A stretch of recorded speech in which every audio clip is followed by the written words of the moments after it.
Welcome to This is WholeLife, a podcast from the WholeLife Church in Orlando, Florida.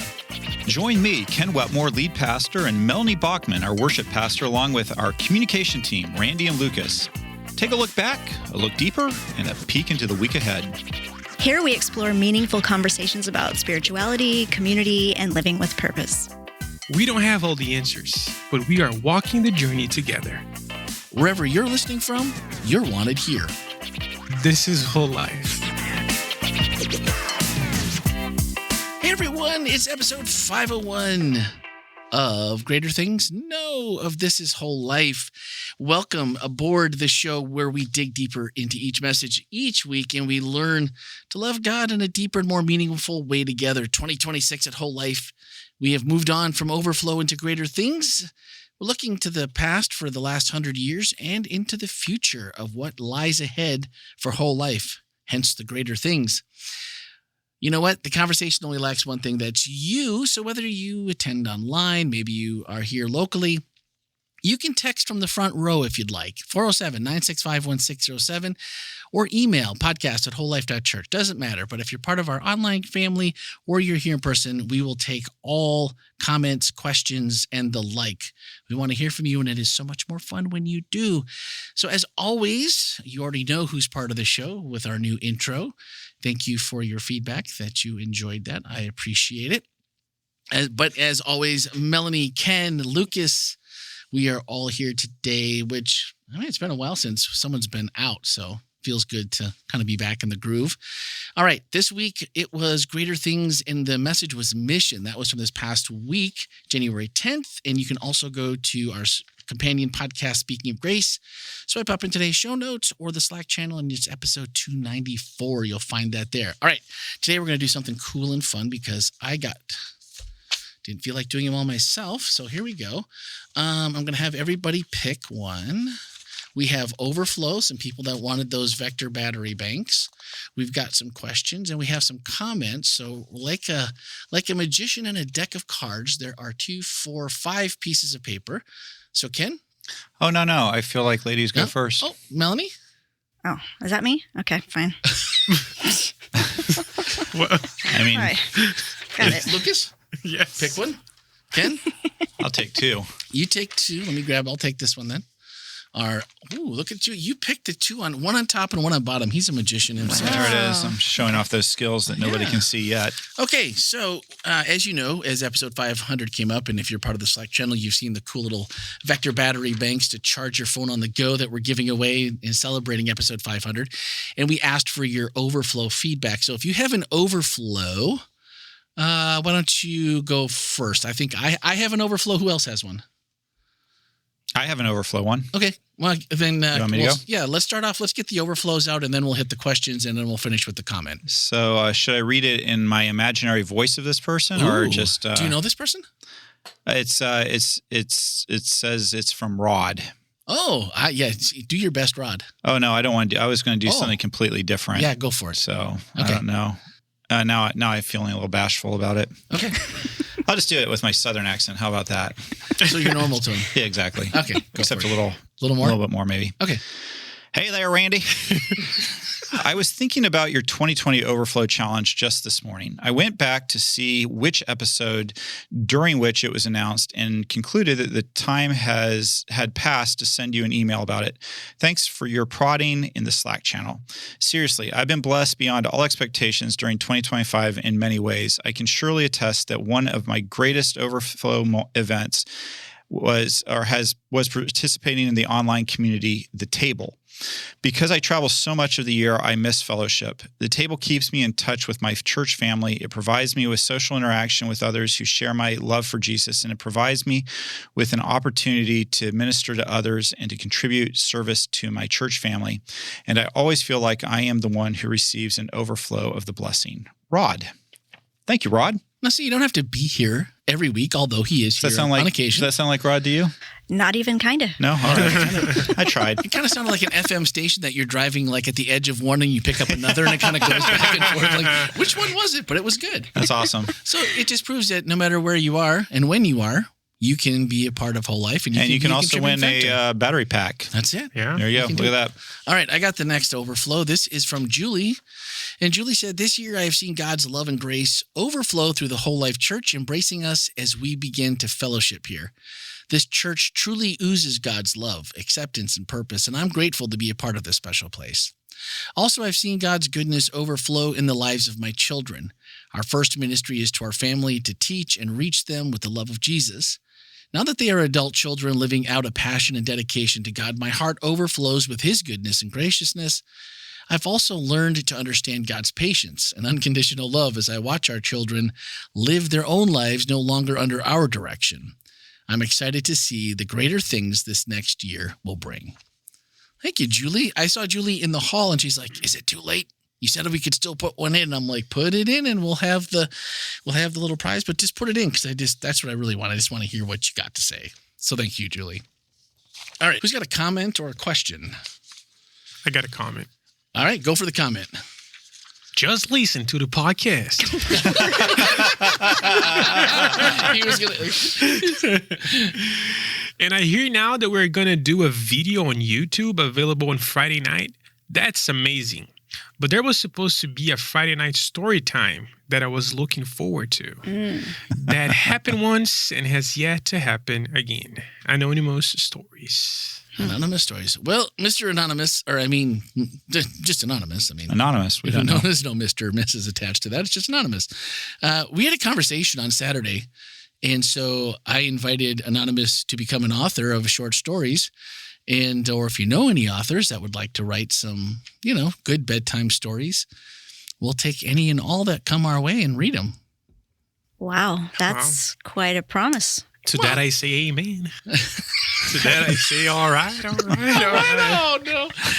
Well, I know there's some writers out there. I know some people that have talked to me about, doing some script writing and doing some things like that. Maybe you can pull together a couple of short stories or, I don't know, have AI do it. Take your best idea, throw it into AI, see what we get. And if it's decent, maybe we can read it. I don't know, Randy, you're freaking me out a little bit. We've got new theme music. We've got a new intro. Now we're going to have I don't know, bedtime stories with Anonymous. Well, maybe Anonymous is our bedtime story reader. I thought I was Maybe a person of the times that could just be progressive and go with the flow and be adaptable, but I don't know. Well, I'm maybe willing getting to, old. if they write them, I'm willing to read them. Yeah, no, I mean, we're... All right. What do we got left? We got a question, 2 questions left. Yeah, I have a question. Melanie, you have a question? I do have a question. All right, roll. We'll let Ken wrap it up. All right. This is also from Julie. Julie says, you said in your sermon that we are a church without walls, loving people into whole life with God. You mentioned how Ephesians 2:14 tells us that Jesus destroyed the walls that separate us and that we must continue tearing down those walls by living out the gospel. How can we clarify that this wall refers to relational and social barriers between people rather than the ceremonial law itself, since some interpret this verse as meaning the law was abolished?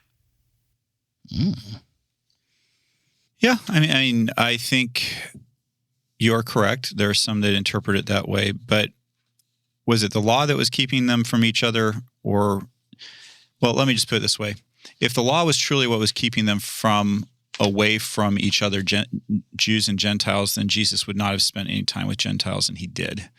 So I think that for me, the lesson there and what I see in that text, and again, agreeing that we can all read texts, sometimes come to different conclusions on them. But when I see that, I think it's a very relational text. It has a lot to do with the walls that we put up between ourselves and each other. And sometimes those walls involve rules and laws.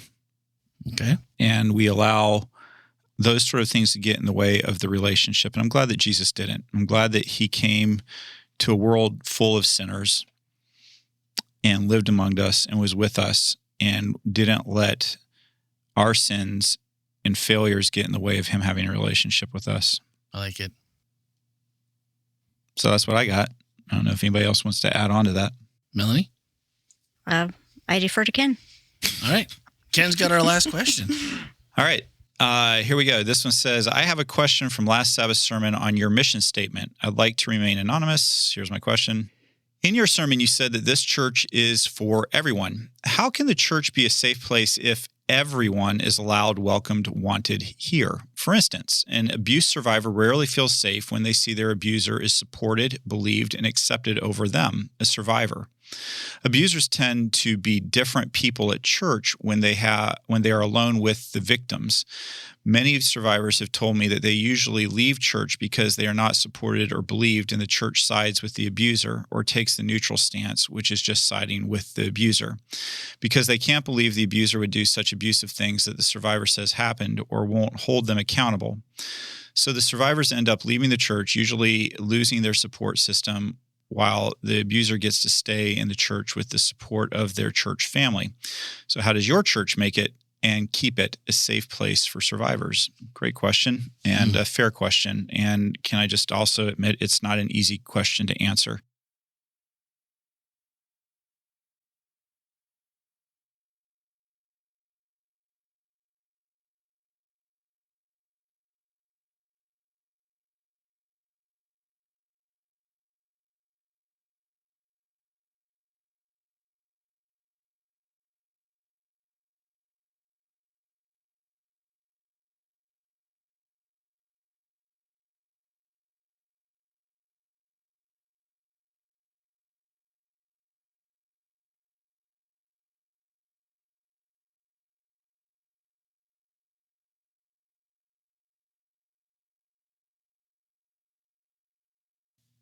Thanks for a really sensitive and heartfelt question, and a real one that churches really wrestle with. It is a difficult question that you've asked. And I really want to start off by, number one, saying I want you to know from the bottom of my heart, abuse is not okay. It's just not. In no circumstance is it okay.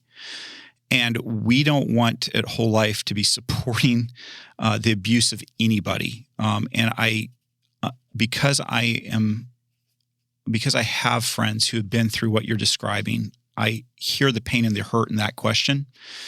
And I want you to know that while everybody is wanted here at WholeLife, there has to be some parameters around what that wanted looks like. In an abusive situation, wanted doesn't mean that the best thing for you to do is to be here in person. It might mean that you need to watch online. It may mean that we need to find some other solutions. But what I want you to know is that you're asking questions that are really complex. And to answer it here on this, beyond what I'm saying right now, gets into some really complex things. But what I want to be 100% clear is we are not okay with abusive situations. And we want to be supportive of people who have been victims in these situations. And we don't want those victims to lose their church family because they definitely are in need of support. And you are right. I have seen it happen before. So just because somebody is wanted doesn't mean that always it's the best thing for them to be in person or for that. And that's one of those things as a church staff we're going to take very seriously. And if you are aware of a situation or something that we need to be aware of, please let us know. We deeply care about this and deeply care about you. And thank you for asking a really profound and important question that really does matter a lot. No, it's well said. Thank you. So, Lucas, we had one more that from the chat. Let's just get the questions. Yeah, we have one. Ken answered, though, after first service, but maybe he wants to add something more. Why do specific walls give examples that we need to break down as a congregation to better reflect Christ's love in our church and community? Yeah, I did answer that. Melanie, you want to jump in on that at all? I think that's a difficult question because I don't think that we've mastered the love part. I think that there's so much more that we need to do in terms of learning how to love and looking what that and determining what that love looks like in action. I think it's a conversation we need to continue to have. And I think that when we encounter certain walls, then they need to be dealt with at that time. You know, I think if we recognize walls, then we can begin dismantling them. But I think we have to name them. And it takes time to dismantle them. It takes time to get people organized, get the message out. You know, I had a conversation with 2 weeks ago. They had a special needs child.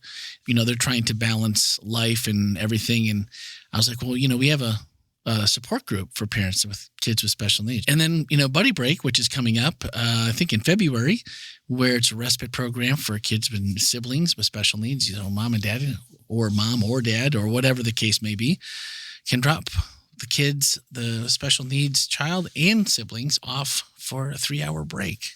Go do some shopping, go hang out in the hammock somewhere with your AirPods on, like whatever your thing is, whatever you need to do. And it brought tears to their eyes. They're like, really? This is a thing? And I'm like, it is a thing. I promise it is. And it's coming. So I think it comes from everybody's life, what the walls are that they find that are bringing them the most challenges. And so I think it's a little bit different for everyone. But I think in that same case, if you know what the walls are, like you said, if we can identify them, then we have an idea of, what those challenges are and what we need to address. And if you don't feel like we have something here, I mean, I went to talk to Ken a while back and said, man, we could really use some kind of a support group for special needs. And I know Barriers got started and it's been kind of moved into Justice Ministries. So it's all grassroots, everyone finding their spot to pitch in. And there's a lot of cool things that are upcoming with that, but it's because someone found a need. So another one of those, if you see a need, holler. I think it's also fair to say that there's inside of the wall and there's an outside of the wall. Yeah. And you could be on either side of it. Mm. And so it's just as we want to tear down walls that keep people from going in. I think Ken kind of alluded to this in his sermon. We need to tear down the walls that keep us from going out. And there's nothing that's stopping us from going out and addressing the things in our world that we feel are not in harmony with God's vision for humanity. Very good. Is there one more question? Nope. There should be. Was there? Did we? Because I know we teased one in second service. Was it? Here we go. I actually have it. Oh, there you go. So this is from Anonymous. If being a church without walls means being actively involved in what is happening in our world, does that mean we need to be bold in speaking into the affairs of our country when we see people are being harmed? How can we do better than the Christian church, including the SDA church, did in Nazi Germany? So the short answer to a really good question that probably is worth a lot of discussion is yes, it means we do need to be active in it. And the Seventh-day Adventist Church and other Christian denominations have fallen short in this area in the past, in some situations. But there are other situations where the Christian church hasn't fallen short. For instance, the early Seventh-day Adventist Church were abolitionists. They were against slavery, and they spoke out very loudly against that in the society they lived in. And so for those who want to say that, well, as Christians, we need to not be speaking into what's happening in the world around us, that's not the historical context of the Seventh-day Adventist Church, and really it isn't the historical context of Christianity in general. Christianity has spoken into a lot of social situations and what's happening in the world. And so, yes, I think we have a responsibility to speak up. Everybody has to decide where that is, where the lines are for them, and it's not an easy thing to do, but I think that it was something we have to prayerfully think about. I know it's something that I spent a lot of time thinking about and praying about, and I'm sure that nobody gets it perfect. I know I don't, but it is something that I definitely think about and pray about and have discussions with people that I really respect a lot in various communities to say, hey, how do you think I should handle this? What's the right way to do things? So yeah, absolutely. I think we have a responsibility to speak up. And I think that one of the things we have to recognize is that just because we speak up doesn't mean we're necessarily going to change things. We'd like to change things, but I think that even if we're not able to change things, our voice matters, and it matters to be heard and to say, hey, no, this is not okay. It's not right. So great question. Thanks for the opportunity to answer it. So I know we're running, Ken, we got to get you out of here fairly quickly, but do you have a good resource, or Melanie, maybe you do as well, for John Wesley, like a book about maybe his life, his character? Because Ken has a good resource. Does he? He's reading it now. Yeah. John Wesley's journal. John Wesley actually went through his journals and... is that a book? Yeah. Yeah. It's selectively... I missed that. I thought you were okay. Yeah. Gotcha. He went through and selectively picked things out of his journal and then created a book out of that.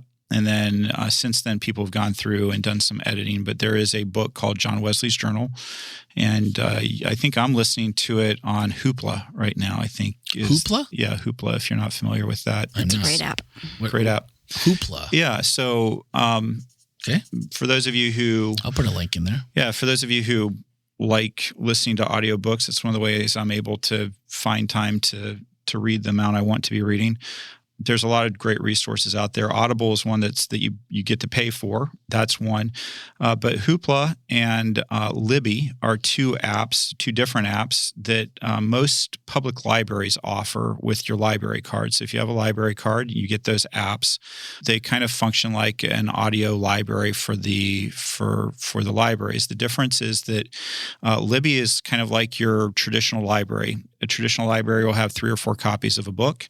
When you go in, if all 3 or 4 copies are out, you wait till it comes back and you get it. That's how Libby kind of works. On an audio version, they have 2 or 3 copies and they get checked out. Libby? Libby. The way that Hoopla works is a little bit different in that they actually sell to a library a certain number of listens per or downloads per day, so to speak. And so if a library had 100 downloads a day, all 100 people could borrow the same book. Okay. And once all 100 downloads are done, then there's no more for that day and it resets the next day. So for me, like I've discovered that usually if I can get a book before 10 or 11 a.m. With the library that I'm with, Seminole County, usually I can, if Libby has it or if Hoopla has it, I can usually get it. If I'm getting a book before that time, so both anyway, are audio. Yeah, both are. You can get readable electronic versions of those too. So I'm not an audio book listener. I like podcasts, but I don't like book reading. I don't know why. But okay, you get both. Okay, we'll put the link in the show notes and in the Slack channel today. Then that sounds good. All right, for everyone that is wanting to know more about John Wesley, this sounds like a good resource. And I'll put the Hoopla, the Libby, and what was the other one? Oh, Audible. Mm-hmm. I'll put those links in there. I'm gonna have to give this a try. I just found my library card. I kid you not. I took Emily to the library and I was like, "Oh, I've got my library card." And they'll be able to find it. Well, they won't do that. They're just like, "You have one, but you know what?" I forget what question they asked me. I'm like, "I have no idea." Your security question that you answered 20 years ago. I'm like, so Emily has like 12 books she wants to check out, and she's at the counter, and we're just sitting there, and she's looking at me like, "Daddy," and I'm like, "What's your first dog's middle name?" Wow. I could probably answer it since I never had a dog. I'd be like, "Nobody." I mean, I don't know, but so we end up leaving. She gets no books, and I get the dirty look and all the way home. And so I finally found my library card. So I'm gonna have to check this out because this is interesting. Because I literally and figuratively, I heard that. That was nice. I see where you're going. That's nice because I am a sucker for just an old-fashioned book. If it's a book I really want. Yeah. So this might be just something that maybe I don't want the whole book, but it could be something I could peruse and. Well, there's joy in turning pages and smelling ink and just, the feel of holding a book in your hands. But you know what? Listening to books on tape is a great way to multitask because when I'm driving or doing laundry or something like that, there's always, or painting, See, I can pay attention. Maybe I could. I probably need to give it another try. Can you annotate or anything in those apps? I think there are places where you can bookmark. I think there's a little bookmark button that you can and then push. You can put stuff in there. But you probably have to own that copy. I don't know the answer to that. That's a good question. I have to look because I have Apple Books and I do have a fair amount of titles in that one as well. So one of the things that I found interesting was when Ken was mentioning about the word go, like go and take this news and the disciples, Ken said something to the effect of, I didn't write it word for word, but they're thinking to themselves, oh yeah, there's Jews all over the place that's going to need to know this. And like their idea of what the task was in front of them, it really made me laugh out loud. They're just like, so what do you guys want to do after lunch, after we go talk to those guys? What do you guys want to do? You want to go bowling or like, what should we do? We should do some team building, don't you think? That just made me laugh. But then you start to think, that obviously it was pretty easy to misunderstand. And then I'm wondering, I'm not always the sharpest knife in the drawer. What am I misunderstanding?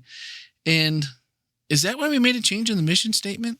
Like we wanted to make sure people were not, it wasn't easy to misunderstand what we were thinking or what we were wanting to do. Loving people into a whole life with God. Yeah. there are various groups that discuss this, but I think some of the things the various groups discussed was that Church Without Walls vision statement that we've had for over 15 or so years has really become a part of our mission. It really is an expression of who we are and what we believe in at Whole Life, to be that church without walls. So it was really important for that to make its way into our mission statement. And then the other aspect of it is, I think that when we were talking about our previous mission statement said loving people into friendship with God. Lifelong friendship. Lifelong friendship with God. Yep. And we like that.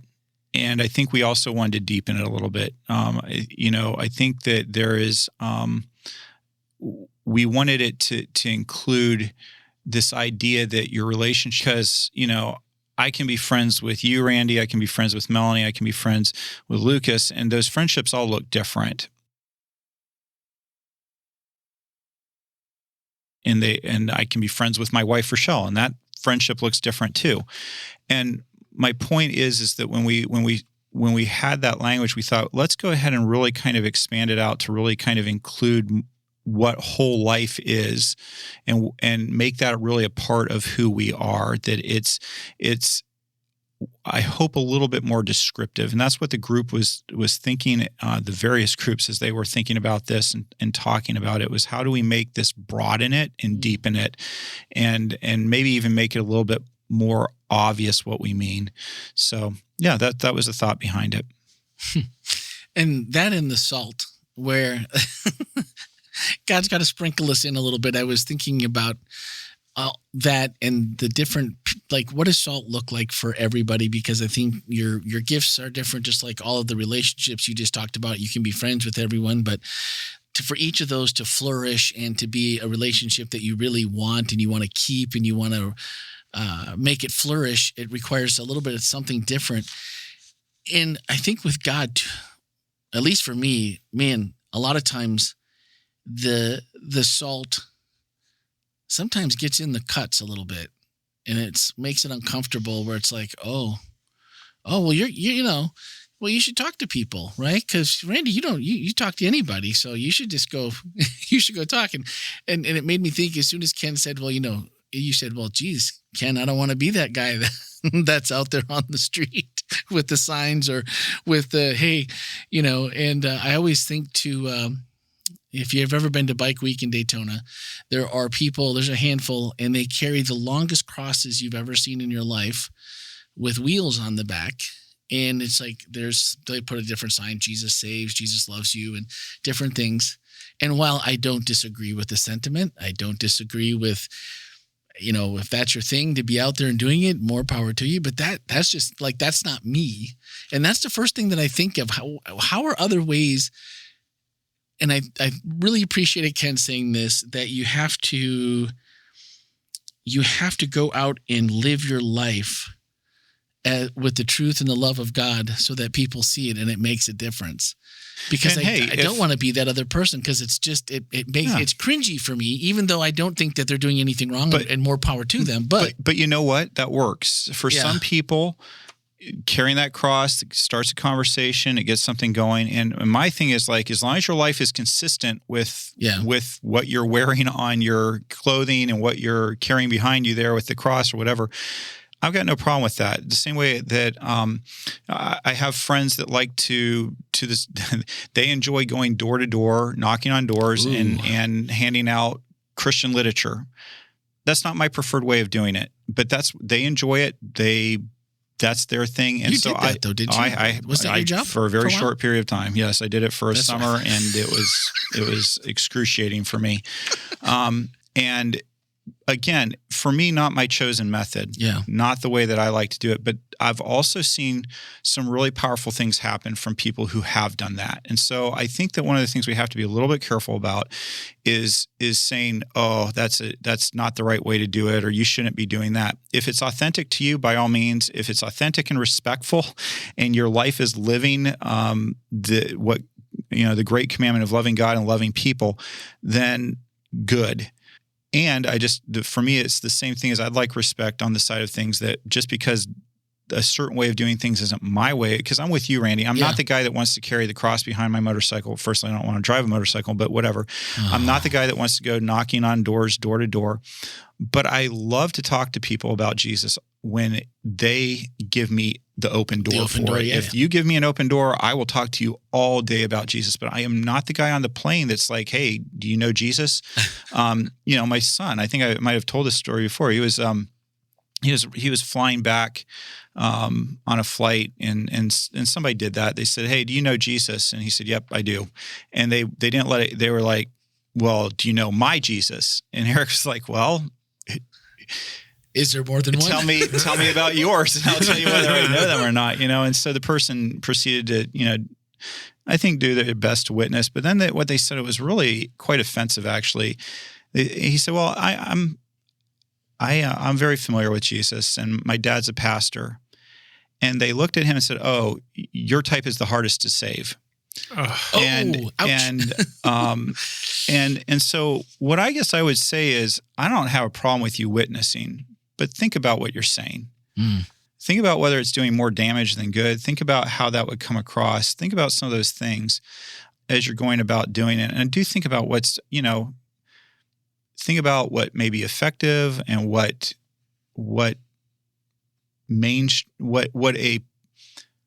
a person who has no Christian background might experience in the way that you're going about doing it. Those are things to think about. But again, I want to be careful, because I think we all have different ministries that we're called to, different ways of sharing the gospel that we've been blessed with.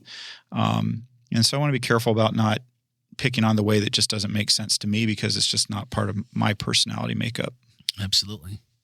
The other part I liked was the no trade secrets. I've heard from many people. We get emails here fairly regularly from different people, different places, other countries, other denominations that, hey, I caught your church service online.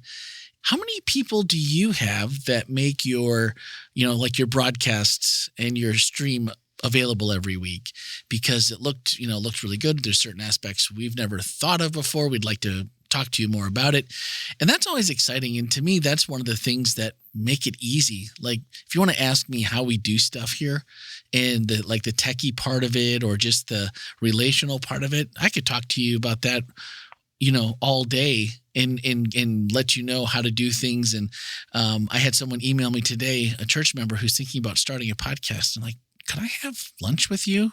You've been doing this a little while. Could I, pick your brain? I'm like, absolutely. Who doesn't want to do that? But, some people try to keep those together, but I love the fact that we're open and would love to let people find maybe an easier way to be excellent.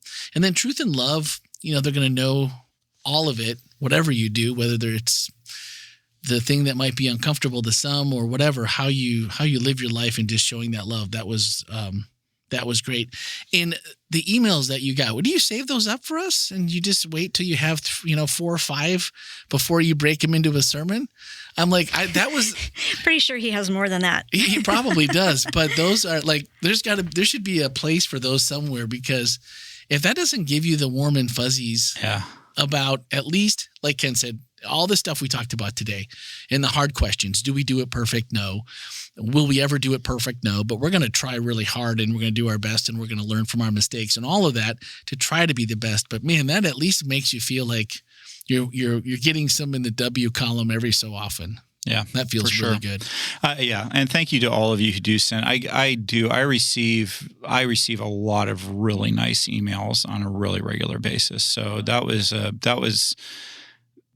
the ones that I knew the people well enough that I knew I could ask for permission, and or I felt like it was the appropriate story to be sharing in church. And so, but yes, we receive a lot of really great,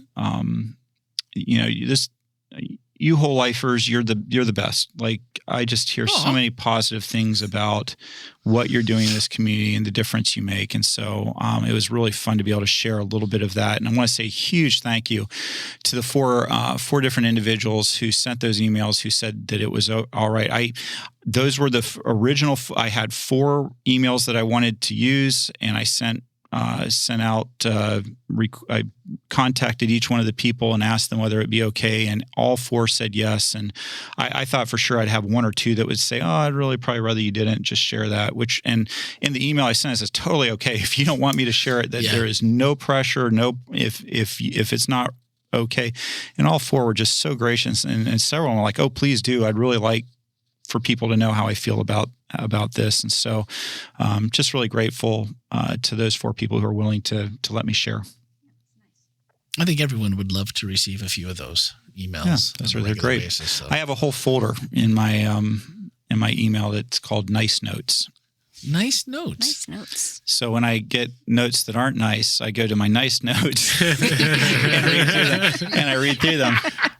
What's the nice the notes folder Tuesday? Yeah. What's the folder name for the not nice notes? I'm not going to tell you because there is a name for it. But if anybody ever happened upon my email account, I would not want them to know which folder to go to. It is named.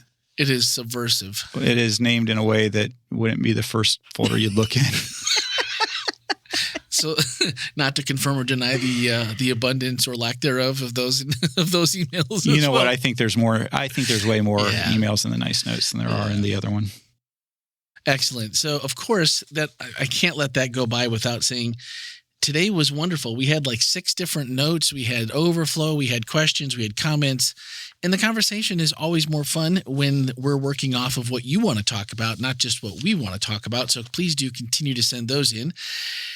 Next week, it's this week. It's in values. We're going to talk about it. We're all in. All in? All in. I feel like if we had the video ready to go right now, we could all put our hands in the center and be like, we're all in. Yeah. Maybe we'll have to do that when that gets ready. Maybe we should do that in church on Sabbath. Turn to the 5 people around you and get your hands in. All in. All in. Ooh, that would be good. Ooh. Think about that for the welcome. Okay. Think about it. Yeah. Melanie doesn't look convinced. Well, see, this is why the more we get closer to the video part coming to fruition, the more I'm ready for this, because Melanie is going to be the star of this podcast. We just need not to that have she's not already. We just need to have a close up tight of her face. Yeah. It's like We'll wear masks. like everybody else can have like the wide shots, but Melanie needs just to be the. I know. Just I think I'm going to be wearing like the dark sunglasses and like those people around. Yeah, absolutely, Melanie. You go ahead and do that. Tournaments or something. They wear those like the brim, non-reflective and covered up. Yeah, you're going to have to. Yeah, you won't be able to without. I have no poker face. Not during podcast. I've played. I'm not saying I know how to read it. I just know that when things There's are a disturbance in the force. Yes, exactly. Reflected on Melanie's face. It's like, and it's not even. It's like it's a complete aura. I mean, I don't even have to be looking. I can just start feeling myself melt a little. Yeah, maybe we should sit me far away from the camera. We don't want the camera to melt. No, it won't melt. It's actually going to sit right about here because it's 2-sided. It's about this big, and it just flicks between whoever's talking. So we don't have to do any editing later, other than if we have to do some editing. But so you're going to have editing to do later then. So don't simplify a lot. Yeah, we're Lucas and I we've got this down. So all we need is the camera, and we're ready, and we're going to move the few things around in the studio here just to be a little bit more visually pleasing, but we're just about ready. And so we just have to make one more adjustment, and then we'll be ready to do this the other way. And then you're going to have new theme music. You got new bumpers. You're going to have video on Friday night. Oh my goodness. Oh, man, you got to ease me into this stuff. You got to ease me in. There's other stuff coming up too, but we're not going to tell you about that yet. Because I'm Melanie. I'm Melanie this week, and I'm just we're not giving any more. That's it. That's all you get. All right. Hey guys, you know what? We appreciate you so much. Thank you for all of the feedback and the questions and comments. And so we're looking forward to seeing you next episode. So have a great week. Thanks for listening to This is Whole Life. If today's conversation resonated with you, we invite you to subscribe, share, and leave a review on your favorite listening platform. To join the conversation, send a text or voicemail to 407-965-1607 or email podcast@wholelife.church. To learn more about Whole Life Church, worship with us online or in person, visit our website, wholelife.church. Until next time, this is Whole Life.